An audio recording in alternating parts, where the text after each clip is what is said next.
Hi there, this is Dilys Guyan and welcome to the Inspired Selling Podcast, the place where business owners and salespeople who sell to bigger businesses discover how to find, attract, convert and treasure, more of their ideal clients without any of those nasty, pushy, salesy sales tactics.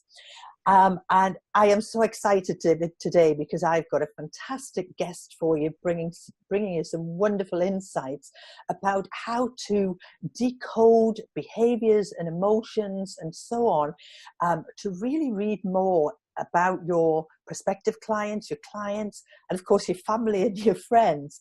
So I'm going to introduce you to Adrianne Carter, who is instrumental in developing cutting-edge research methodologies to gain insights into emotion and behavior for the last 12 years. And she uses techniques to go beyond what people say or can't verbalize to get to what they really feel or know. And Adrianne is actually a friend of mine. She is an absolutely super person, most personable, hardworking. She's super smart and highly professional. She's worked with Coca-Cola, Disney, Mars, Kerry Foods, L'Oreal, Tesco's, and so many more that I haven't really got time to mention today. And Adrianne's work has taken her all over the world. In fact, I think it's about 17 countries that she's worked in. But here's what I really love.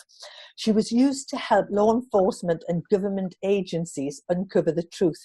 And she trained UK private detectives that were all ex-military. And I'm sure she'll tell us a little bit more about that. So welcome, Adrianne. I am really, really looking forward to hearing more about decoding. So tell us, just meet that out a bit for us and give us some more context about decoding. Okay. Hi, Dilys. Thank you for inviting me. It's great to catch up this way. I am a specialist in the face, so the face reveals lots of different information if we are aware of it. And we've all got this innate skill of understanding how other people feel from their face.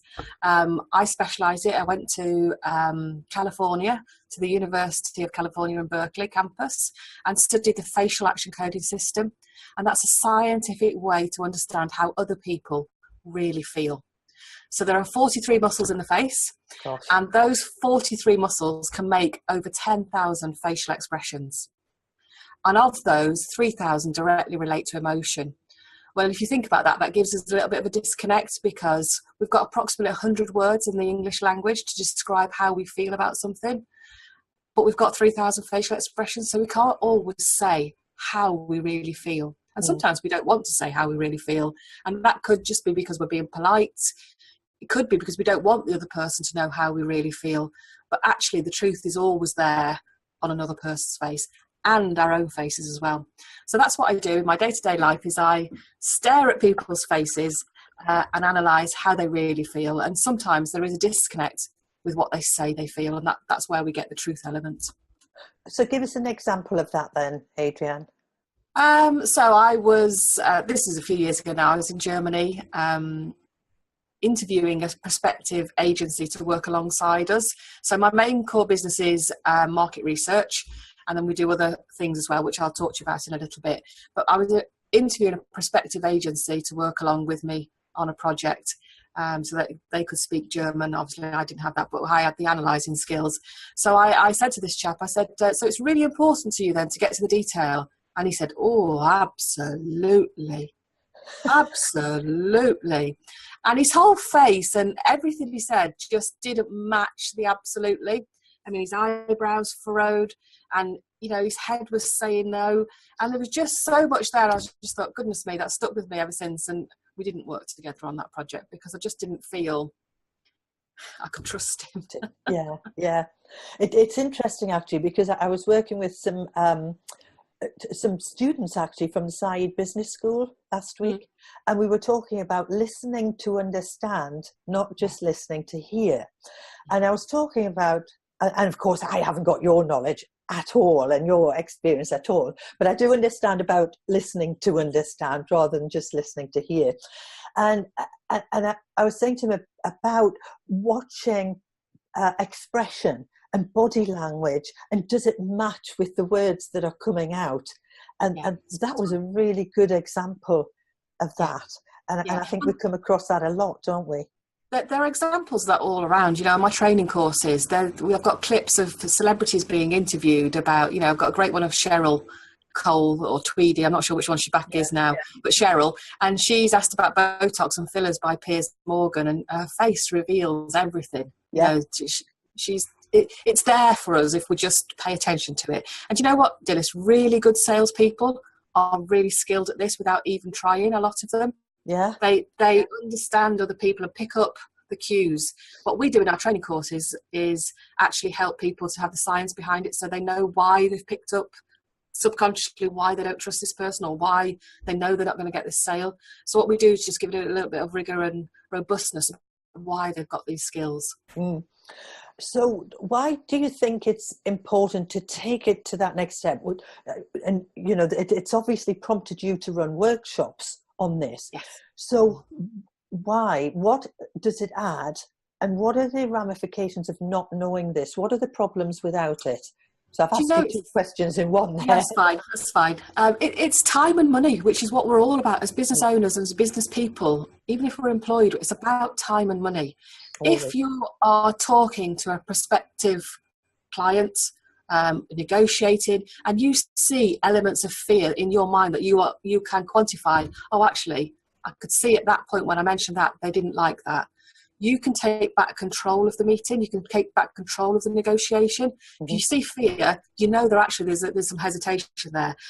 And people often get hung up on the words fear. You're not going to see full out in a meeting, but what you will see is a little, and that tells you everything. If you know what to look for, it tells you everything, that actually there's some hesitation there. It could be about price, it could be about timings for the project, it could be anything at all. But once you understand what you're looking for, and when people reveal these little bits of emotion, then how to tailor and how to react to the emotion. So you might see suppressed excitement, so that tells you, they might not say that they're really excited, they really want to get going with you, but if you can read that, how to tailor the rest of your, you don't need to do any more convincing, they're in. Sometimes you can over convince, and you just needed to stop talking 10 minutes ago.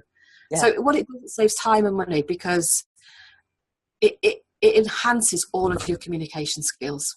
So what would you say when someone gets to the point where they've bought in to what you are selling? And of course, it's not always buying in at the point of the describing the product or service itself. It's generally earlier on when you're asking some questions and they're revealing what the problems and how it's impacting on them and their business and so on, and then looking at the benefits of change through questioning. Yes. Then what might you see?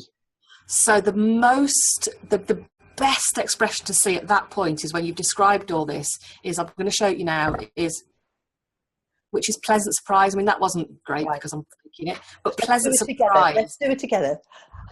Eyebrow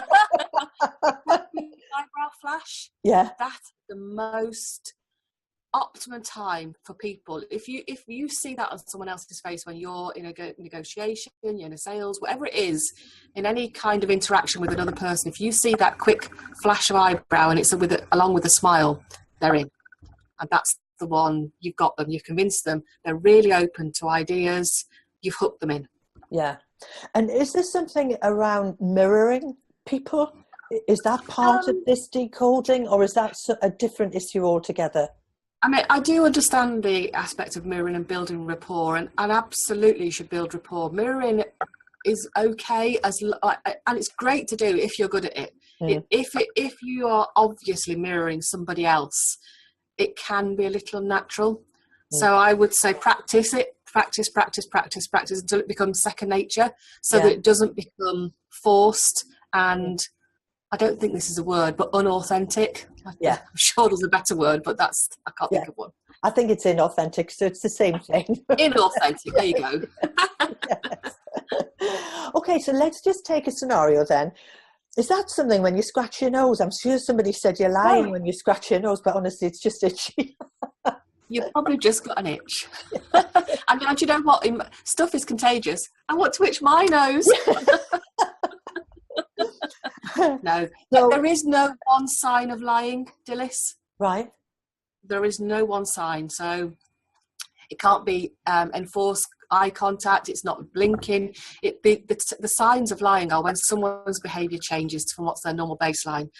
If itching your nose is something that you do regularly as a habit, then that's fine. There's nothing to be read from that. And if someone regularly does this and it's their habit, it's when that habitual behaviour changes. That's when you need to be looking at what's going on. Right. So let's just go back a step then. Let's just say my nose is really... Emotions are contagious. Yes. Let's say that you've put your marketing out there, you've made a phone call, and your prospective client has said, hey, yes, I'm really interested in what you've been talking about and how you can help solve my problems. Come along, let's meet. So you've got that first encounter, let's say it's in a reception area. Yeah. And you're meeting for the first time. What are the things that people need to be conscious of to help them with this decoding? So a genuine smile is always one of the most engaging things you can do. A posed smile, however, is not as engaging. So if you can spot that engaging smile and also have ready yourself a really engaging smile, that's one of the best things that you can do.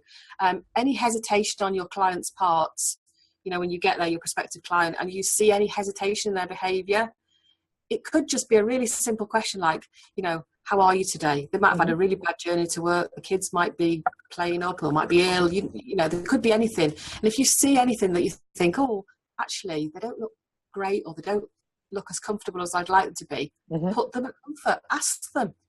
I don't call people out on emotions. If I see something, I don't generally go, well, you just showed fear then. What's wrong with you? Why are you that? It's not going to be a winner, is it?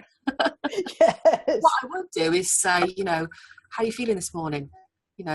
Did you have a good journey into work? And try and find out where the area of discomfort might be. And then, it might just be empathising with them. Good grief, that road's terrible. I had the same journey as well. And the school run's a bit of a nightmare. And it's just building that rapport, but being aware of what they're showing you, because we cannot not communicate.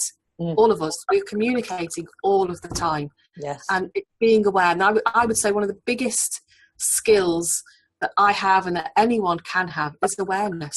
Just being aware and watching for it, because it's there if we choose to read it. Yes. And having that genuine conversation, genuine, authentic conversation. I remember meeting a lady from Savills. I was introduced to Savills of London. Yes. And, I didn't know this lady at all, but I knew someone who did know her. I'd looked on LinkedIn and I called the lady who I know and I said, look, I'm meeting this lady from Savills. Could you tell me anything about her? And so she told me about the fact that she lived in Devon, that she had grandchildren, son was in the Marines. And of course, my husband used to be in the Marines. My husband used to live in Devon and I've got grandchildren. Yes. And so I think I'm kind of just going on and developing this bit about being authentic. Yes. I was then able to have a conversation with her without saying, oh, I believe you live in Devon. I believe you've got a son who's in the Marines. And I just said to her, do you commute in every day? And she said, yeah, I do. She said, I come from Devon. I commute here 3 times a week. I said, oh, that's interesting. My husband used to live in Devon. He was in the Marines. Oh, my son's in the Marines. Yeah. And the connection was like this. It was like 2 magnets coming together. And it's because people buy off people, don't they? It's about building relationships. You know this more than anyone. It's about building this relationship that we have with somebody else and finding out, asking questions of them. And like you just said, waiting for their answers and then finding areas that we can connect on. Yes. Yeah. So what else then? Let's say we're with someone who you can see is uncomfortable. Is it just about asking the questions to? Yeah, I think gently. I mean, appropriate questions. So it's about being really careful about how you ask them. So it's not calling them out and making them feel embarrassed, but it's about, what I teach in the training courses. When you see anger, when you see fear, when you see sadness, it's not calling out those words to the person. It's about reacting appropriately. So someone who's angry, and they may not be shouting and ranting, but they've got these deep grooves here and here and lips pressed together. It's about then reacting in a way that calms the situation down, because anger can ignite anger, and that's really not productive. Yeah. So it's finding the ways to move through what we can see into a way that's better for us all and communicate better. Yeah. And again, can you give us an example of that? I mean, I get what you're saying about this. The look. So I've been helping a group of driving instructors. Actually, they came to me for some training. I've been helping them, and actually with their students, they see a lot of fear. Yeah. So, and actually, the best way for them to respond to that is, how in control do you feel at the moment? Because fear is all about loss of control. Yeah. I'm scared.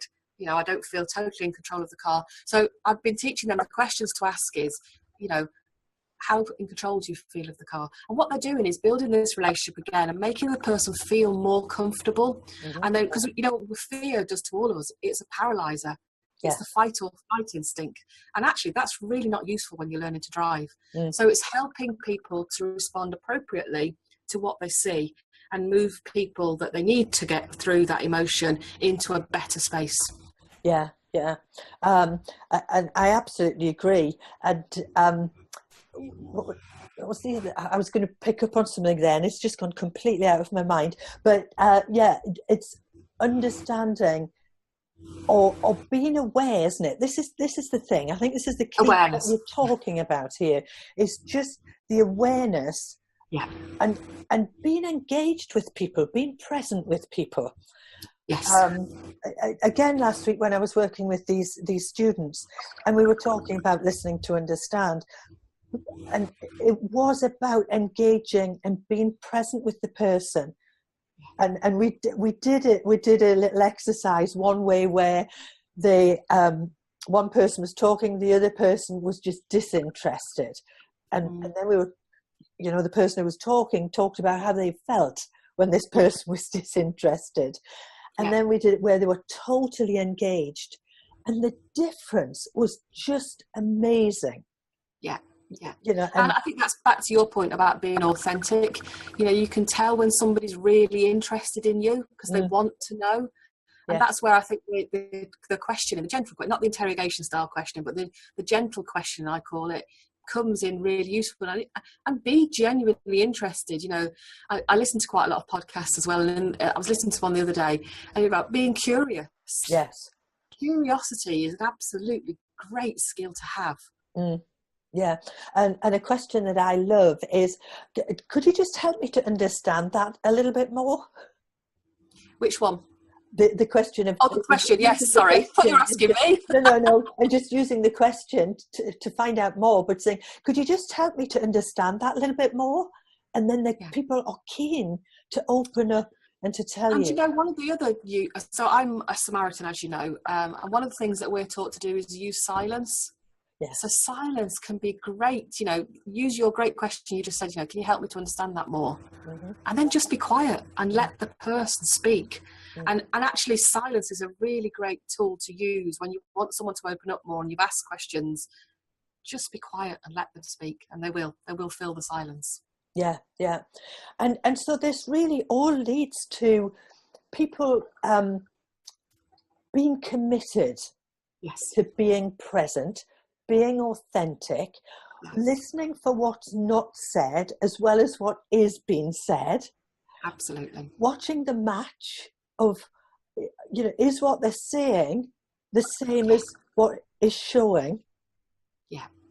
And then responding to that and asking questions and really getting deeper. And you may see a facial expression, you think, I have no idea what that means. But ask these gentle questions, if you're not sure how someone feels, ask them, did you like what I just said about that? How does that feel for you? How does that resonate with you? Is that something, you think you might be interested in, or is it a bit confusing? It's these questions to draw people out. in a genuine way. Mm. And the opposite of all of this, of course, is being self-absorbed, especially in the sales space. Yes. You know, so being self-absorbed about your product or your service or yourself or your company, and just talking and doing the majority of the talking instead of asking questions and letting other people talk, and then going deeper and finding out what's really going on. Because it's something that I read out when I introduced you there, Adrianne, was using techniques to go beyond what people say or can't verbalise to get to what they really feel or know. Yes. That's kind of the essence, isn't it? Absolutely. And, you know, sometimes by becoming aware of and understanding the emotions that we have ourselves. So sometimes I'll pull a face and I'll be, oh, I actually didn't realise I felt like that about whatever it was I was thinking about. So actually it helps, this understanding and decoding people's emotions helps decode our own emotions, because we become more aware of what we're showing on our faces and what we're revealing. And actually, you know, in a sales environment, sometimes if we don't fully believe in our product, that will come through. It will come through. Absolutely. And subconsciously, the person that we're talking to will pick up on it. So it's being aware, do I fully believe in this product? Do I fully believe in what I'm trying to sell? Because if you don't, it will show. It will show. And although someone won't be able to say, oh, they don't believe it, subconsciously there will be messages given and received. And I haven't a deep knowledge of science either. However, one of the things I talk about is exactly that. And the mind will move to the most dominant thought, whether it's positive or negative, and our actions will follow. And it's no good telling someone just to do it differently. They have to think differently. Yeah. And there's a saying that I like to use, is the face is the, hang on, I've got to get this right now. The face is the index to the mind. Yes. Yeah. Because it will show. Yes, absolutely. And it's something that's quite fundamental for salespeople. That they must believe in what they're selling. Yeah. And in fact, it's not just even that. They've got to believe in themselves. They've got to believe in their company. They've got to believe in their product, because it will come out in the facial expressions or just on what the words that they use, their body language, and so on. Yeah. It's such an interesting subject. And I know I said to you before we went live on here, that it must be strange for your family, for your husband, your children, to be going, don't you decode me? Yes, I'm not always popular at home or at parties. Yes. She's here, watch.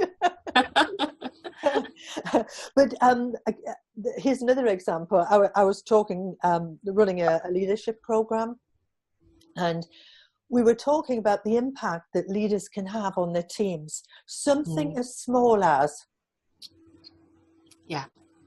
it can have a massive effect on someone, just that touch and the kind of eyes, you know, it's the eye roll.